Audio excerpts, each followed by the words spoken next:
जय भीम, नमो बुद्धाय साथियों।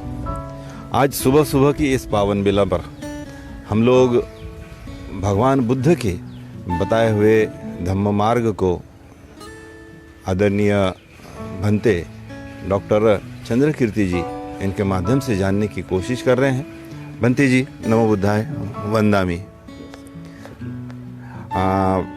तथागत भगवान गौतम बुद्ध ने मानव जीवन जीने का एक कल्याणकारी मार्ग बताया। कल्याणकारी मार्ग क्या है या किस प्रकार का है, आप हमारे दर्शकों को बताएंगे?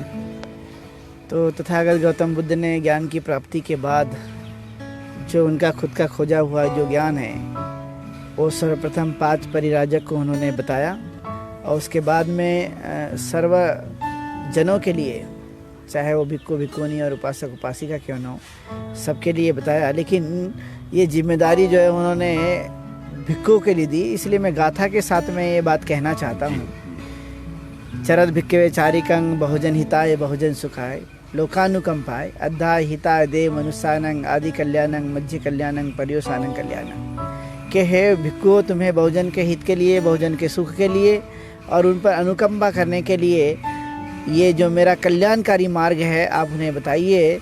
और ये शुरुआती दौर पे भी कल्याणकारी है, मध्य में भी कल्याणकारी है, अंतिमतः भी कल्याणकारी है और ये दुनिया को प्रकाशित करने वाला है। तो धम्म मनुष्य के जीवन जीने का एक मार्ग है जिसमें सील, अष्टांगिक मार्ग, 10 पारमिता, 4 ब्रह्म विहार, ये सब धम्म के अंतर्गत आने वाले भाग है। और ये जब हम इनका अंगीकार करते हैं तो मनुष्य सुख और शांति को प्राप्त करता है। सुगति का उसका मार्ग जो है वो आसान होने लगता है। लेकिन इसके लिए वैश्विक रूप से देखा जाए तो हमें दान, सील और समाधि का अभ्यास करने के लिए प्रेरित होना चाहिए हर दिन के जीवन के लिए। और ये हमारे सुख देने वाला, निरंतर मनुष्य को अच्छा बनाने वाला ये धम्म मार्ग हमें सहायक बन जाता है। और इसलिए तथागत गौतम बुद्ध का धम्म जो है ये चित्त की परिशुद्धि करने के लिए है, मनुष्य के निब्बान प्राप्ति के लिए है। निर्वाण का मतलब होता है नियाने नहीं वाने ने तृष्णा, मतलब ऐसी अवस्था मनुष्य के जीवन की जहाँ पर किसी भी प्रकार की तृष्णा ना हो। और तृष्णा भी वो 3 तरह की होती है। और ये 3 तरह की तृष्णाओं में जब मनुष्य लिप्त रहता है तो उसे कहीं ना कहीं दुख उत्पन्न होता है। तो वो दुख को दूर करने का उपाय धम्म है और ये धम्म का अंगीकार करके मनुष्य सुखी बन सकता है। तो तथागत गौतम बुद्ध ने जितनी हमें बातें बताई है वो बातों का हमें दैनिक जीवन में अंगीकार करते हुए कैसे हम आगे बढ़ सकते हैं, तो इसके लिए उपासक उपासिकाओं के लिए और भिक्खु और भिक्खुनी के लिए भी उन्होंने सील बताए। तो जैसे कि उपासक उपासिका है तो वे पंचशील है, उपोषण ग्रहण करते समय 8 सील ग्रहण कर सकते हैं। भिक्खुओं के लिए 227 विनय बताए गए हैं, भिक्खुनी के लिए 311 विनय बताए गए हैं। तो ये सब धम्म जीवन की एक पद्धति है और वो धम्म जीवन की पद्धति के आधार पर वो चाहे उपासक हो चाहे उपासिका हो अपना जीवन जीते हैं। तो जैसे कि विहार में जाना हो तो विहार में जाने के लिए उपासक उपासिकाओं को सफ़ेद वस्त्र पहनने होते हैं। वहाँ पर आकर भिक्खुओं से वो धम्म देशना लेनी होती है, उनका प्रवचन हमें सुनना पड़ता है और बताए मार्ग पर हमें अनुसरण करना पड़ता है। और इसीलिए 3 शरण गमन हमारे लिए उत्तम शरण गमन है। बुद्धं शरणं गच्छामि, धम्मं शरणं गच्छामि, संघं शरणं गच्छामि। इसे त्रिशरण गमन कहा जाता है, यानी 3 शरण गमन किया हमने तो बुद्ध, धम्म और संघ है। अब ये बुद्ध, धम्म और संघ जो है ये हमारे दैनिक जीवन में कैसे इसका अंगीकार कर सकते हैं। तो जैसे कि बुद्ध हुए तो बुद्ध मतलब एक अवस्था है मनुष्य के जीवन की, सबसे परम सुख और परम शांति की अवस्था को हम बुद्ध कहते हैं। यानी ऐसा व्यक्ति जिन्होंने बोधि प्राप्त की है और तृष्णाओं से मुक्त है, वह व्यक्ति को हम बुद्ध कहते हैं। भंते जी, कोई भी व्यक्ति बुद्ध हो सकता है? हाँ, इसमें बड़ी तथागत गौतम बुद्ध ने स्वयं ये बात कही है और इसका बहुत जगह हमें रेफरेंस भी मिलता है। बुद्ध एंड धम्मा में भी इसका रेफरेंस हमें मिलता है। उन्होंने कहा कि मैं जिन रास्तों पर होकर चला हूँ, जिस रास्तों से मैं गुजरा हूँ, आप लोग भी यदि उस रास्तों को अपनाते हैं तो आप भी मेरी जैसी अवस्था को प्राप्त कर सकते हैं। तो मैं इसमें एक बात जोड़ना चाहूँगा कि तथागत गौतम बुद्ध एक ऐसे प्रथम आदर्श पुरुष हुए जिन्होंने ये लोगों के सामने प्रयोग की दृष्टि से साबित करके दिखाया कि मैं जैसा हूँ वैसे बाकी लोग भी हो सकते हैं। इसलिए देखा होगा कि हमने उस काल में जो लोग हैं, बड़ी संख्या में लोग अरहत बने थे, यानी अपने शत्रु को उन्होंने नष्ट किया था, उसका अंत कर दिया था। तो अपने जैसे लोगों को तैयार करने का उन्होंने जो है हमारे सामने आदर्श प्रस्तुत किया, साबित कर दिखाया कि आप भी मेरे जैसे बन सकते हैं। और इसलिए बुद्ध का जो स्थान है वो कोई अलग नहीं है। तो उन्होंने भी अपने आप को संघ में ही बताया, बुद्ध धम्म और संघ, यानी वे भी संघ में ही शामिल थे। तो अर्थात मनुष्य के रूप में जो जन्म लेता है तो जन्म लेने के बाद वो बुद्ध बन सकता है। और ये उन्होंने ये दावा नहीं कहा कि मैं अंतिम हूँ, मेरे बाद कोई होने वाला नहीं है। तो ये उतनी ही सही बात है कि जो लोग तथागत गौतम बुद्ध ने जो बात बताई है, जो प्रयोग करके, जो रिसर्च करके, जो अध्ययन करके और जो बहुत ही मेहनत करके लंबे समय तक ध्यान साधना का अभ्यास करने के बाद जो उन्होंने ज्ञान की प्राप्ति की, वैसा ही ठीक जो इंसान लोभ, लालच, द्वेष, मोह, ईर्ष्या, जिसको हम कंप्लीट रूप से तृष्णा कहते हैं, यदि इससे उड़ जाए तो उसका चित्त निर्मल बनेगा। तो तथागत गौतम बुद्ध का भी चित्त निर्मल था। तो उन्होंने कहा भाई आप लोगों का भी चित्त निर्मल बन सकता है और आप भी मेरी जैसी अवस्था को प्राप्त कर सकते हैं। बुद्ध पहले व्यक्ति हुए जिन्होंने ये बात कही है। जबकि हम दूसरी जगह देखते हैं, जैसे कि मोहम्मद पैगंबर हुए, ईसा मसीह हुए, राम कृष्ण का कह लीजिए, उन्होंने तो कहा भाई हम ही भगवान हैं। तो ये जो बातें हमें अन्य धर्मों में दिखाई देती है, इसमें अवहेलना की बातें नहीं है। लेकिन सभी धर्म के संस्थापकों का जब हम अध्ययन करते हैं तो हम ये पाते हैं कि बुद्ध ने जो बातें कही कि आप मेरी तरह बन सकते हो। तो पहले धर्म के ऐसे संस्थापक हुए जिन्होंने लोगों को ये बात बताने की कोशिश की है कि आप भी मेरी तरह बन सकते हो। बंते जी, ये मैंने कहीं पढ़ा है, कहीं सुनने में भी आया है कि तथागत भगवान गौतम बुद्ध ने ये बात कही है कि संसार में जो भी पैदा होगा उसमें बुद्धत्व के बीज होते हैं। अब वो बीज को कैसे खाद पानी देता है वो उसके ऊपर निर्भर है। तभी तो भगवान बुद्ध कहते हैं कि भी मेरे बाद भी कोई हो सकता है, यानी मैं अकेला ही नहीं हूँ। तो इसके ऊपर में कुछ बताएंगे? हाँ, ये बहुत अभी बड़ी महत्वपूर्ण बात है कि जो मनुष्य के रूप में जन्म लेते हैं तो उन सब लोगों में बुद्धत्व का जो अंश है या जो गुणधर्म है उनके पास अस्तित्व में रहता है। मैं इसको एक उदाहरण देने के तौर पे मैं समझाने की कोशिश करूंगा। जैसे एक बीज है और बीज को हमने धरती पे रख दिया, लेकिन उसको पानी नहीं मिला, सूर्य का प्रकाश नहीं मिला, हवा नहीं मिली, मिट्टी नहीं मिली। तो मिट्टी के ऊपर में तो है, लेकिन फिर भी उसको सूर्य का प्रकाश, हवा और पानी नहीं मिला तो अंकुरित नहीं होता और वो पौधा और वृक्ष नहीं बनता है और फल भी नहीं देता है।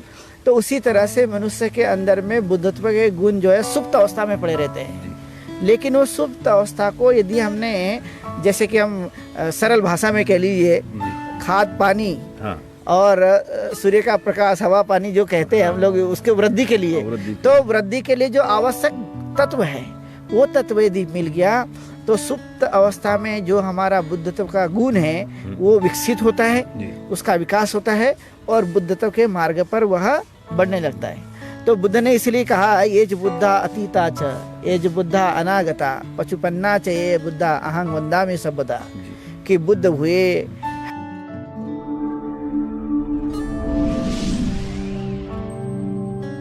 है तो वो फल होता है परम सुख, परम शांति और सर्वत्र ज्ञान की अवस्था को हम जो है वो बुद्धत्व कहते हैं। उस ओर मनुष्य चले जाता है, अर्थात वो हमें फल प्राप्त हो जाता है। वो एक प्रकार की बुद्ध की मतलब एक अवस्था है। माँ के पेट से डायरेक्ट कोई बुद्ध जन्म नहीं लेता। जैसे अन्य जगह आप देखेंगे कि ईश्वर वगैरह जो है माँ के पेट से जन्म ले लेते हैं, तो माँ के पेट से बुद्ध जन्म नहीं लेता, बल्कि उसे बनना पड़ता है और ये बनने के लिए उसे प्रयत्न करना पड़ता है। जैसे कि सिद्धार्थ गौतम के हम जब जीवन को देखते हैं तो शुरुआती दौर पे वो देखा जाए तो सामान्य बालक की तरह उन्होंने जन्म लिया और बाद में आगे चलकर जब उन्होंने समझा जीवन को और उस अज्ञान को दूर कर लिया, तो अज्ञान को दूर करने के बाद जो उन्हें ज्ञान मिल गया, जिसे हम बोधि कहते हैं आज के समय में, निर्वाण की अवस्था कहते हैं, वो प्राप्त होने के बाद में फिर वो बुद्ध बन गए और बुद्ध कहलाए पूरी दुनिया में। और इसलिए उनको एक व्यक्ति जो है पूछते हैं तो वो कहते हैं कि भाई आप ईश्वर है क्या, गंधर्व है क्या, किन्नर है क्या, मनुष्य है क्या? तो ये सब का उत्तर जो है बुद्ध ने नकार दिया था। तो तो बड़ा आश्चर्यचकित हो गया वो आदमी कि भाई ये तो बुद्ध भी नहीं, ये ईश्वर भी नहीं है, इवन मैंने पूछा मनुष्य भी नहीं। तो बुद्ध ने उनको उत्तर दिया था कि मैं बुद्ध हूँ, अब मुझे आप बुद्ध के रूप में आप जान सकते हैं। तो कहने का मतलब ये है कि बुद्ध जो है माँ के पेट से नहीं, बल्कि बुद्ध बनना पड़ता है। बुद्ध एक अवस्था है और उसके लिए कोई भी मनुष्य उसे प्राप्त करने के लिए तैयार हो सकता है यदि उसने इन सभी 10 पारमिताओं का और जो चित्त है उसको, जो सुप्त अवस्था में पड़ा हुआ है, उसको सही मायने में उसको खत पानी कह लीजिए दे दिया, तो स्वाभाविक है वो बुद्ध बन सकता है। तो सबके लिए ये है, लेकिन उन्हें प्रयत्नशील होना पड़ेगा, उन्हें वो कार्य करने पड़ेंगे जो बुद्ध ने अपने जीवन काल में किए हैं और हमें जो मार्ग बताया उस पर चलकर हम उस अवस्था को प्राप्त कर सकते हैं। तो बुद्ध बनना ये सबके लिए, यानी सबके मन में वो सुप्त अवस्था में पड़ा हुआ है, बीज जरूर उसके अस्तित्व में है, बस तो उसे प्रयत्न करके उसे फल देने लायक बनाना पड़ेगा।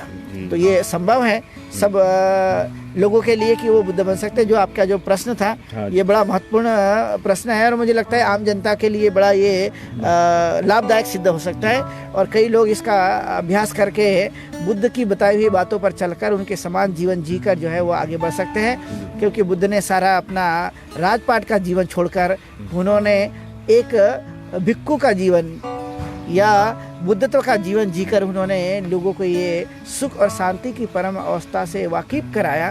तो आम जनता या जो लोग भी मनुष्य के रूप में जन्म लेते हैं तो उनके लिए ये संभव है, क्योंकि उनके पास ये बुद्धत्व के गुण अस्तित्व में पाए जाते हैं। तो वो फल देने लायक जब बन जाएगा उसके लिए प्रयत्न करेंगे तो स्वाभाविक है कि वो उस राह पे आगे बढ़कर सुख शांति हासिल कर सकता है। जी बंते जी, ये भगवान बुद्ध तो मूर्ति पूजा को नहीं मानते थे, लेकिन भगवान बुद्ध की मूर्तियाँ विहारों में रखी जाती है, तो क्या कारण है? देखा जाए तो बुद्ध ने इवन स्वयं भी कभी बुद्ध की या मूर्ति की पूजा नहीं की और उनके काल में मूर्ति भी नहीं बनाई गई थी। बुद्ध के महापरिनिर्वाण के बाद बहुत ही लंबे समय के बाद जब इस देश में कुछ आर्ट विकसित हुए, कुछ शैलियाँ विकसित हो गई, जैसे हम गांधार शैली, मथुरा शैली और अमरावती शैली जिनके नाम से जानते हैं, तो वो होने के बाद में बुद्ध का जो कृति है या प्रतिरूप है वो बनाया गया। लेकिन बुद्ध धर्म में मूर्ति पूजा का कोई स्थान नहीं है। जो हम विहारों में मूर्ति रखते हैं वो मूर्ति सिर्फ हमारे लिए आदर्श और प्रेरणा के रूप में हम उसको स्थापित करते हैं। चूँकि मूर्ति है वो हमें कुछ देने वाले नहीं, लेकिन जब हम विहारों में या जहाँ पर भी हम अपने घरों में भी मूर्ति रखते हैं तो हम उनकी वंदना, जो उनके गुण हैं वो गुणों का हम स्मरण करते हैं। जैसे कि बुद्ध वंदना में आता है, इतिपिसो भगवा अरहंग सम्मा संबुद्धो विद्या चरण संपन्नो सुगतो लोग विदु अनुत्तरो पुरुष धम्म सारथी सत्ता देव मनुष्यानंग। अर्थात बुद्ध जो है वो ज्ञानवान थे, प्रज्ञावान थे, शीलवान थे, सबके शास्त्रा थे, अरहत थे, सम्यक संबुद्ध थे। ऐसे व्यक्ति की शरण में मैं शरण गमन करता हूँ, वो मेरे लिए आदर्श है, मेरे लिए प्रेरणादायक है, वो हमारे शास्त्रा है, वो हमारे कल्याण मित्र है, जिन्होंने हमें मार्गदर्शन दिया और हमें ये सुख की और शांति की जो संकल्पना हमें बताई, जिसे हम धम्म कहते हैं, वो धम्म दिया। इसलिए बुद्ध की प्रतिकृति यानी जिसको हम मूर्ति कहते हैं वो विहारों में रखते हैं, लेकिन हम बुद्ध की गुणों की पूजा करते हैं, न कि हम उनकी मूर्ति की पूजा करते हैं, क्योंकि मूर्ति हम जानते हैं कि वो कुछ देने वाली नहीं है। और इसलिए बुद्ध को विहारों में या अपने घरों में जो है हम जो स्थापित करते हैं वो सिर्फ आदर्श के रूप में, हमारे प्रेरणा के रूप में सिर्फ हम उनकी मूर्ति की स्थापना करते हैं, लेकिन हम उनके गुणों की पूजा करते हैं। मूर्ति पूजा यहाँ पर होती नहीं है, सिर्फ गुणों की पूजा होती है।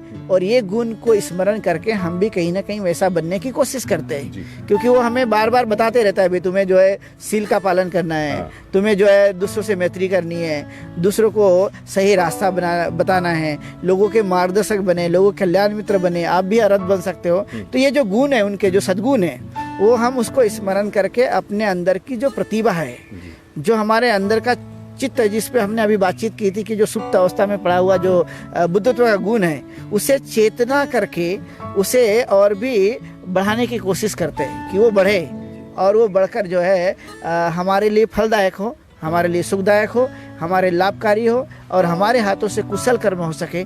इसके लिए उन गुणों का स्मरण किया जाता है। बुद्ध धर्म में मूर्ति पूजा का कोई स्थान नहीं है। संसार में बहुत सारे देश जो बौद्ध राष्ट्र है वहाँ पर विहारों में भी और ग्रस्तों के घर पे भी मूर्ति स्थापित रहती है, भारत में भी रहती है। लेकिन हम बाकी के लोगों की तरह जिस तरह से मूर्ति के सामने नतमस्तक होकर उससे कुछ मांगने की कोशिश करते हैं, बुद्ध धर्म में ऐसा कुछ भी नहीं है। बल्कि बुद्ध को हमने आदर्श माना, प्रतीक माना, तो प्रतीक के रूप में हम लोग बुद्ध की मूर्ति की स्थापना अपने विहारों में, अपने घरों में या अन्य परिसरों में हम करते हैं। लेकिन बुद्ध की मूर्ति की कोई पूजा यहाँ पर नहीं की जाती है। तो आपके माध्यम से जो हमारे दर्शक सुन रहे होंगे, हमारे जो उपासक उपासिका सुन रहे होंगे, उनको ये बात समझने की जरूरत है कि बुद्ध के धर्म में मूर्ति का कोई पूजा के लिए रूप में स्थान नहीं है, लेकिन आदर्श के रूप में हमारे लिए बुद्ध सदैव जो है वो आदर्श है। और आदर्श के रूप में हम उनको मानते हैं, उनके गुणों की पूजा करते हैं और वैसा बनने के लिए हम खुद भी प्रयत्नशील होते हैं। और इसलिए आपने देखा होगा, चाहे भिक्खु हो या भिक्खुनी हो, चाहे उपासक उपासिका क्यों ना हो, वो अपने मन को, अपने चित्त को निर्मल करने के लिए प्रयत्नशील रहते हैं कि भाई बुद्ध ने जैसा जीवन जिया है वैसा हम भी जीकर देखेंगे, और देखने के बाद क्या अनुभव होता है वो हम करने की कोशिश करेंगे। कि बुद्ध ने कहा भाई मैं बताता हूँ, विश्वास मत कीजिए, इस पर आप खुद भी अपनी मन की कसौटी पर वो कसकर देखिए कि वो सत्य साबित होता है या नहीं होता। इतनी कसौटी आपने कहीं पर नहीं देखी होगी, आपको लगा कई जगह आप देखा भाई मैंने बोला हूँ अंतिम है, वो मान्य है, आपको मानना ही पड़ेगा, तर्क करने की जरूरत नहीं है। यहाँ पर वैसा नहीं, बल्कि आप स्वयं तर्क की कसौटी पर उसको कसकर देखिए। जिस तरह से सुनार जो है सोने को वो तपाकर देखता है कि ये असली है कि नकली है, उसी तरह से आप अपना खुद का निरीक्षण परीक्षण कीजिए। आपको अपना निरीक्षण परीक्षण करने के बाद में आपको खुद को अनुभव होगा कि ये कितना वास्तविक है, कितना सही है, कितना स्वीकार करने योग्य है और कितना हम अपने जीवन को सुखमय और शांति में ढाल सकते हैं। उसके लिए बुद्ध ने स्वयं कहा कि आप इसको करके देखिए, करके देखेंगे तो आप स्वयं भी प्राप्त कर लेंगे और मैं जो बताऊंगा उसका फिर आप आत्मसात भी कर सकते हैं। तो इस तरह की जो धम्म जीवन की जो पद्धति है और बुद्ध ने जो बताई बातें हैं उसका स्मरण करने के लिए, उसको आदर्श मानने के लिए हम विहारों में तथागत गौतम बुद्ध की सिर्फ प्रतिकृति, प्रेरणा के लिए और आदर्श के रूप में हम लोग उसको स्थापित करते हैं, न कि उसकी हम पूजा करते हैं। क्योंकि आपने देखा होगा मूर्ति की जहाँ पर बात आती है, खासकर मैं भारत को लेकर ये बात कह रहा हूँ कि जहाँ पर मूर्ति की बात आती है तो आपने देखा होगा कि मूर्ति की जब अन्य धर्मों में पूजा की जाती है तो मूर्ति की स्थापना करते के समय उसमें कहा जाता है कि हमने प्राण प्रतिष्ठा की है, उसमें जान डाल दी है। लेकिन जब हम बौद्ध भिक्खु है और जब विहारों में हम लोग मूर्ति स्थापित करने के समय जो गाथा हम लोग बोलते हैं, लेकिन हम उसमें ये कहते हैं कि हम बुद्ध की जो मूर्ति है वो हम सबकी सहमति से इसको यहाँ पे स्थापित कर रहे हैं आदर्श के रूप में, लेकिन हम उसमें कोई प्राण प्रतिष्ठा नहीं करते। क्योंकि जन्म देने वाले तो माँ बाप होते हैं, मूर्ति को बनाने वाला तो मूर्तिकार होता है। तो मूर्तिकार ने भी उसमें जान नहीं डाली, इवन हमने बौद्ध भिक्खु ने उसमें जान नहीं डाली है। लेकिन आपने देखा होगा भारत के अंदर में कई ऐसी बातें देखने को मिल रही है या देखते ही है कि उसमें प्राण प्रतिष्ठा कर देते हैं। अब प्राण प्रतिष्ठा करने वाले हम होते कौन है, एक सवाल जब उठाता है। तो वैसा बुद्ध धर्म में कोई प्राण प्रतिष्ठा वाली कोई संकल्पना नहीं है, क्योंकि प्राण देने वाले हमारे लिए माता पिता होते हैं। माता पिता होने के बाद जो है मूर्ति जो है वो सिर्फ प्रतिकृति है, उसमें किसी प्रकार की जान नहीं डाली जा सकती, प्राण नहीं डाला जा सकता है। और इसलिए बुद्ध धर्म में मूर्ति पूजा का कोई स्थान नहीं, बल्कि हम उनके गुणों को स्मरण करते हैं, याद करके वैसा जीवन जीने के लिए हम हमेशा वो प्रेरित होते हैं, सुबह से शाम तक और शाम से सुबह तक। जब जब भी हम लोग अपने एकाग्र चित्त में रहते हैं तब तक उसको हम पालन करने की कोशिश करते हैं। लेकिन बुद्ध धर्म में बुद्ध मूर्ति का कोई स्थान नहीं है।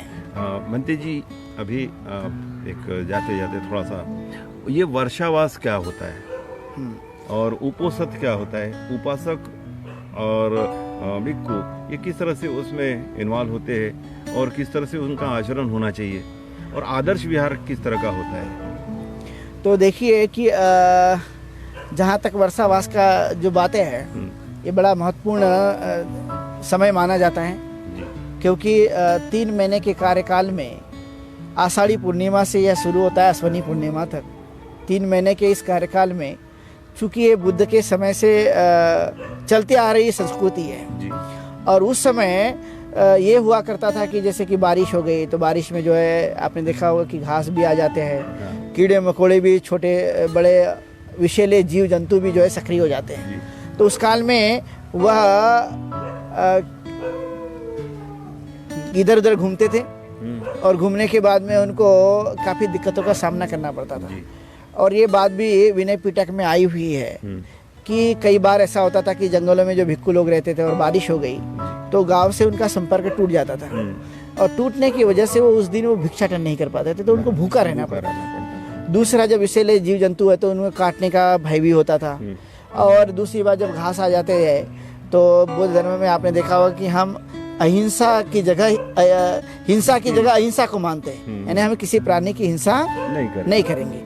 तो जब घास वगैरह आ जाते हैं तो आपने देखा भिक्खु जब चलेंगे तो छोटे कीड़े मकोड़े भी मर सकते हैं। इसलिए और भिक्खुओं को कुछ ऐसी जगह रखा जाए जहाँ पर उनको किसी प्रकार की समस्या का सामना ना करना पड़े, क्योंकि उस समय बहुत सारी दिक्कतें उनको होती थी। और इसलिए फिर आप तथागत गौतम बुद्ध को जब ये बात आई सामने उनके, और जब पता चला इन सब समस्याओं का, तो उन्होंने क्या किया, भिक्षु संघ को बुलाया और उन्होंने ये संदेश दिया कि आप दिन रात तो चलते रहते हैं, लोगों के लिए काम करते रहते हैं, तो आप एक काम करिए, 3 महीने के लिए एक स्थान में रहिए, उसमें अपने ज्ञान संपादन कीजिए, उसका लाभ उपासक उपासिका को भी दीजिए जो आपके संपर्क में आते हैं। तो 3 महीने का कार्यकाल ये पुण्य अर्जित करने का कार्यकाल माना जाता है कि हम इसमें दान है, सील है और समाधि है, इसका अभ्यास करके हम अपने चित्त की परिशुद्धि करते हैं। तो भिक्खु लोग जो है एक स्थान पे रहकर वो हर 15 दिन में पातिमुख्य का अभ्यास करते हुए भिक्खु संघ के साथ में, क्योंकि पातिमुख्य का अभ्यास जो है जहाँ पे 4 भिक्खु होते हैं वहाँ पर ये संभव हो सकता है कि स्वयं के द्वारा अपराधों का वह प्रायश्चित कर रहा है, जो स्वयं के द्वारा जाने अनजाने में गलतियाँ हो जाती है। क्योंकि भिक्खु भी एक मनुष्य ही है, तो जाने अनजाने में जो भी गलतियाँ हो जाती है तो संघ के सामने उसे कहकर वो प्रायश्चित करके उसका खंडन करके उसे वो परिशुद्ध बन सकता है फिर से पुनः। तो ये 3 महीने के वर्षावास के काल में भिक्खु लोग एक स्थान पर रहकर दान, सील, समाधि का अभ्यास करते हुए वो उपासक उपासिका को मार्गदर्शन करते हैं। चूँकि भारत में डॉक्टर बाबा साहब अम्बेडकर के धर्मांतरण के बाद बौद्ध धर्म का विकास हुआ है, और इसीलिए बाबा साहब अम्बेडकर को भी इस देश में चाहे बौद्ध भिक्खु हो चाहे उपासक उपासिका हो अपना आदर्श मानते हैं, क्योंकि उन्होंने भारत में एक बड़ा परिवर्तन करने का जो काम किया है। और इसीलिए उनके द्वारा लिखी हुई जो पुस्तक है, ग्रंथ है, जिसको हम बुद्धा और उनका धम्म ग्रंथ कहते हैं, अब उसका 3 महीने तक बिहार में पठन होता है और उपासक उपासिका आकर उसे श्रवण करते हैं। अब जब जैसे भिक्खु लोग जीवन जीते हैं वैसे उपासक उपासिका भी जीवन जी सकें, वैसा आदर्श लेते हुए उनके सानिध्य में वो 3 महीने रह सकते हैं बिहारों में, और उपोषणशील का अभ्यास कर सकते हैं। उपोषणशील का मतलब है कि वो 8 शील का अभ्यास कर सकते हैं, 8 शील जिसे कहा जाता है।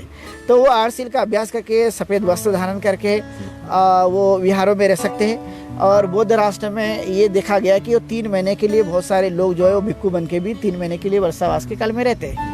कई उपासक उपासिका भी वैसा ही वो चाहे भिक्खु भिक्खुनी ना बने हो, लेकिन उपासक और उपासिका बनकर भी वो 3 महीने के लिए उपोषणशील का आचरण करके, जिसे अष्टशील कहते हैं, वो अष्टशील का धारण करके विहारों में रह सकते हैं। और यदि नहीं है ऐसी अवस्था तो वो घर में भी इसका आचरण कर सकते हैं।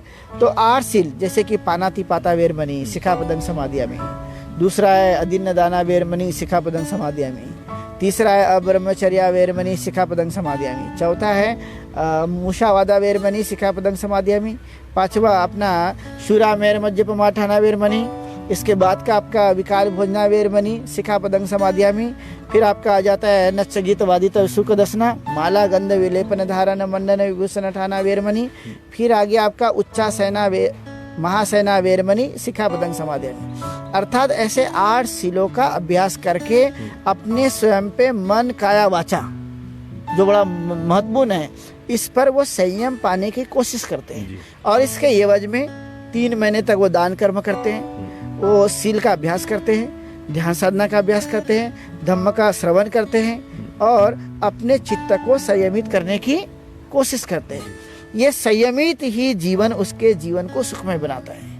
क्योंकि उसने संयम पाया है। जी। तो इसलिए वर्षावास का जो समय है, जो काल है, ये पुण्य अर्जित और चित्त की परिशुद्धि के लिए बड़ा महत्वपूर्ण काल माना गया है। जी। और इस काल में हम अपने जीवन को जितना अच्छा बना सकते हैं, बनाने की इसमें कोशिश करनी है। इसमें मैं एक थोड़ा फर्क बताना चाहूँगा। जी। जैसे उपोषणशील है और उपास है। तो उपास आपने देखा होगा, किसी को आदर्श मानकर, किसी को आदर्श मानकर मतलब ज्यादातर भगवान को आदर्श मान, भगवान को वो प्रतिबिंब मानकर जो है भगवान को खुश करने के लिए उपास किया जाता है। और उसमें संकल्पना ऐसी है कि पूजा करेंगे, उसके बाद में वह दिन में खाना नहीं खाएंगे लेकिन रात में खाना खाएंगे। उपोषण में फर्क है कि आपको दिन में एक बार भोजन ग्रहण करना है, रात में भोजन नहीं करना है, मतलब समय के रहते विकाल भोजना जिसे कहा गया है। और यहाँ पर अपने खुद की इंद्रियों पर संयम पाने के लिए उपोषण में संयम पाना है। वहाँ पर ऐसा कुछ नहीं है, वहाँ पर एक ही है, भगवान को जितना खुश कर सकते हैं कीजिए। आप भगवान को खुश करेंगे, वो आपको कुछ देगा। तो वहाँ पर भगवान के लिए किया गया। लेकिन उपोषणशील जो है ये स्वयं के लिए, स्वयं आचरण, फर्क है उसमें, इतना फर्क है। लेकिन इसे फर्क इतना बड़ा है कि स्वयं को अच्छा बनाना है। वहां पर आपको कोई दूसरा अच्छा बनाएगा, लेकिन यहाँ पर है कि आप ही अपने आप को स्वयं को अच्छा बना सकते हैं। इतनी सुंदर बातें यहाँ पर दी गई है। इसलिए ये उपास नहीं बल्कि ये उपोषण है। तो मैं आपके इस चैनल के माध्यम से मैं ये बात कहना चाहूँगा कि उपोषण वो धर्म की संकल्पना है, न कि उपास है। तो इसलिए आप सभी लोग जब वर्षावास में जो लोग भी उपोषण धारण करेंगे तो स्वयं कहेंगे भैया अट्ठाशील धारण किया, उपोषण धारण किया है, मैं वर्षावास कर रहा हूँ या कर रही हूँ, लेकिन मैं उपास नहीं कर रहा हूँ। तो इससे कहीं ना कहीं हमें ये उपास शब्द जो है वो अपने जीवन काल से, चूंकि बौद्ध धर्म की संस्कृति का ये हिस्सा का शब्द नहीं है, इसलिए इसे हमें हटाने की जरूरत है। और अपने मन काया वाचा पर संयम पाने के लिए उपोषणशील का अभ्यास करना है। हम इसमें सफ़ेद वस्त्र पहन सकते हैं, दान दे सकते हैं और धम्म का श्रवण कर सकते हैं। और जितना हो सके अपने मन को, चित्त को वह परिशुद्धि करने के लिए समाधि का अभ्यास करते हुए हमें अपने जीवन को जीना है। ये खास महत्वपूर्ण बात है। ये उपासक, एक आखिरी सवाल है कि हर कोई बोलता है सफ़ेद कपड़े पहन लिए और सफ़ेद शुभ्र वस्त्र पहन करके वो बोलता है कि मैं उपासक हूँ या मैं उपासिका हूँ। तो सही उपासक और सही उपासिका कौन? तो ये देखिए कि ये जो उपासक और उपासिका की जो संकल्पना है जी, ये आज की नहीं बल्कि ये बुद्ध के काल से चलते हुई आ रही ही परंपरा है, संस्कृति है। तो एक बार जो है महानाम नाम के व्यक्ति आए और तथागत को अभिवादन करके उन्होंने पूछा कि तथागत हमें ये बताइए कि उपासक और उपासिका किसे कहा जाता है। तो उन्होंने कहा कि देखिए, जो बुद्ध धर्म और संघ की शरण जाता है, जो सील का पालन करता है, जो बुद्ध धर्म और संघ के प्रति श्रद्धा रखता है, जो दान देता है, जो बार बार जो है धम्म का श्रवण करता है और अपने चित्त की परिशुद्धि के लिए धम्म आचरण करता है, वो उपासक और उपासिका है। और ये उसकी अटूट श्रद्धा होती है बुद्ध धर्म और संघ की प्रति। इसके अलावा किसी की प्रति श्रद्धा नहीं रखता। वो ये भी नहीं सोचेगा दूसरे के बारे में कि मुझे इनकी कुछ करना है। लेकिन महानाम को तथागत गौतम बुद्ध ने ये मूलभूत बातें बताई कि आप जो है तभी उपासक बन सकते हैं जब आप बुद्ध धर्म और संघ की शरण जाएंगे, जब आप बुद्ध धर्म और संघ के प्रति श्रद्धा रखेंगे, जब आप सील का पालन करेंगे, जब आप जो है दान देंगे और बार बार समय समय पर धम्म का श्रवण करेंगे, और आप जो है अपने जीवन को परिशुद्ध बनाए रखने के लिए हमेशा प्रयत्नशील रहेंगे। यही उपासक और उपासिका के गुण हैं। ये जो इस क्राइटेरिया में जो बैठता है उसको उपासक उपासिका हम कह सकते हैं।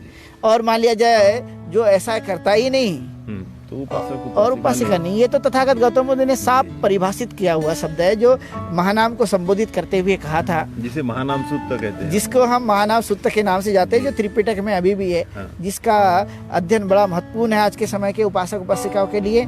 लेकिन मैंने जो आप लोगों को बात बताई है कि हम उपासक और उपासिका किसे कह सकते हैं, तो आप इस क्राइटेरिया में बैठ रहे होंगे तो उसे और भी मजबूत कीजिए, नहीं तो उसके लिए प्रयत्न कीजिए और एक अच्छा उपासक उपासिका बनने की कोशिश कीजिए। जिससे आप उपासक और उपासिका के जो मूलभूत कर्तव्य है उस कर्तव्यों को आप अपने जीवन काल में करते हुए आप आगे बढ़ सकते हैं और तथागत बुद्ध धम्म और संघ के अच्छे उपासक उपासिका साबित हो सकते हैं, जो बहुत ही महत्वपूर्ण है। तो ये थे उपासक उपासिका किसे कहे, जो महानाम सूत्र में इसका वर्णन तथागत गौतम बुद्ध ने बताई हुई बातों के आधार पर त्रिपिटक में इसको आज भी वर्तमान में लिखा गया है। तो ये खास क्वालिटीज है उपासक और उपासिका। बहुत साधुवाद। आपने बहुत अच्छी तरह से ये जो धम्म है, बुद्ध धम्म और संघ, इसके बारे में जानकारी दी, और उपासक उपासिका कौन होती है या उपोषित क्या होता है, वर्षावास क्या है, इसके बारे में विस्तार पूर्वक जानकारी दी। बहुत साधुवाद। और आप हमारे साथ में यहाँ इतना समय दिया, इसके लिए बहुत साधुवाद। मैत्री इंडिया चैनल की ओर से हम दर्शकों आपका भी बहुत साधुवाद। और इसी के साथ हम फिर धम्म की बातें जानेंगे आगे, और तब तक नमो बुद्धाय, जय भीम।